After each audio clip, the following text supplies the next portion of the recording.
లో సీఎం చంద్రబాబు పర్యటన కొనసాగుతోంది. ప్రపంచ ఆర్థిక సదస్సులో సీఎం చంద్రబాబు ఇవాళ ప్రముఖ కంపెనీల అధినేతలు సీఈఓలతో సమావేశం కానున్నారు.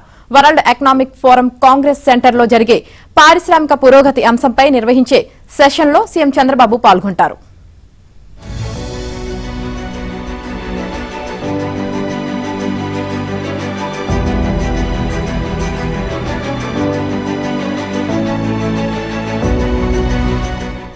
లో సీఎం చంద్రబాబు పర్యటన కొనసాగుతోంది. ప్రపంచ ఆర్థిక సదస్సులో సీఎం చంద్రబాబు ఇవాళ ప్రముఖ కంపెనీల అధినేతలు సీఈఓలతో సమావేశం కానున్నారు. వరల్డ్ ఎకనామిక్ ఫోరం కాంగ్రెస్ సెంటర్లో జరిగే పారిశ్రామిక పురోగతి అంశంపై నిర్వహించే సెషన్లో సీఎం చంద్రబాబు పాల్గొంటారు.